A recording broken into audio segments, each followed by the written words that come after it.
জয় শিবচন্ডী জয় মহানী পবিত্র সোনার কুচবিহার ভূখণ্ডে মহারাষ্ট্র শ্রী অনন্ত রায় দেববর্মা তথা রাজ্যসভার উচ্চকক্ষ সাংসদ নগেন্দ্র রায় বরগিলা রাজবাড়ি থেকে মিডিয়ার মুখোমুখি হয়ে 4 জুন লোকসভা নির্বাচনে ভোটের রেজাল্ট নিয়ে কী বললেন এবং আগামী দিনে ভারতবর্ষের ক্ষমতায় কোন দল আসতে চলেছে এবং দিগ্গাটার কুচবিহার পিপল অ্যাসোসিয়েশনের কর্মীদের আগামী দিনের জন্য কী বার্তা দিলেন অনন্ত মহারাজ সমস্ত বিষয়ে জানার জন্য ভিডিওটা শেষ পর্যন্ত দেখার অনুরোধ থাকল।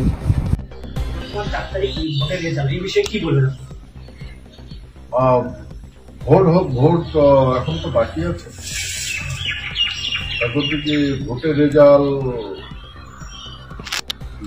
ফেভারে হবে, এনডিএর ফেভারে হবে বলে আমি মনে করি। আর জনতার জনার্দন অবশ্যই বিজেপিকে আশীর্বাদ করেছে, বিজেপি সরকার করতে যাচ্ছে।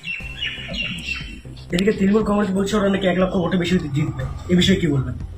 সবারই তো সবার ধারণা আছে, সবাই ক্যালকুলেটার মারে, তাদের ক্যালকুলেশনে হয়তো তারা জিততে পারে, কিন্তু আমি এটা বুঝি যে জনতা জনার্দন যাকে আশীর্বাদ করে সে জিতবে।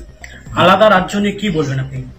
আলাদা রাজ্য তো এখানকার মানুষের মৌলিক অধিকার, যেটা তো আলাদা রাজ্য ছিল, আলাদা রাষ্ট্র ছিল, পরে রাজ্য হল, কোথায় গেল সেই প্রশ্নটাই এখানকার লোক করছে। আর এরা গভর্নমেন্টের কাছে ডিমান্ড করেছে যে রাজ্যটাকে পুনঃস্থাপন করার জন্য, সে আন্দোলন এরা করছে, আর এরা তো করতেই থাকবে, আর আন্দোলন করলেই তো পাবে। তৃণমূল কংগ্রেস থেকে প্রস্তাব আসলে কি করবেন আপনি? কি প্রস্তাব আসে, কিসের প্রস্তাব আসবে? কিন্তু আমি তো বিজেপির সংসদ, তার প্রস্তাব যদি কিছু আছে সেটা আমি বলতে পারবো না। যদি প্রস্তাব দেয়, কি প্রস্তাব দেয় আমি তো বুঝি না। এমনি আপনাদের কর্মী সমর্থকদের বলে কি বলবেন?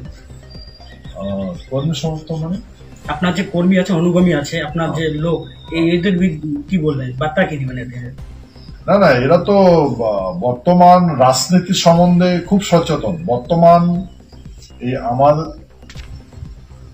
যে রাজ্য আছে, প্রস্তাবিত রাজ্যের লোক সবাই কিন্তু সচেতন আছে, সবাই জানে, সব বুঝে। তার প্রতি যেহেতু ওরা বুঝে এবং জানে, সেহেতু তারা তার কর্মেরত আছে, আর তারা তো রাজ্য যে কোনো মূল্যে হয়তো তারা গঠন করার জন্য চেষ্টা করে। তার দিকে আমি তো সমর্থন করি যে বিজেপি জেতার বিষয়ে কতটা আশাবাদী আপনি? আমি বললাম তো, মানে আমার বিশ্বাস বিজেপি সরকারে আসছে। দিকে দিকে ইভিএম চেঞ্জ করা হচ্ছে, এই বিষয়ে আপনি কি বলবেন? ইভিএম সম্বন্ধে আমি কিছু বলতে পারবো না, কারণ ভারতবর্ষে যতগুলা উচ্চ পর্যায়ের লোক আছে তারাই এটা জানে। এই বিষয়ে আমি কি বলবো? কেন্দ্রে বিজেপি কটা আসন পেতে পারে আপনার মতামত?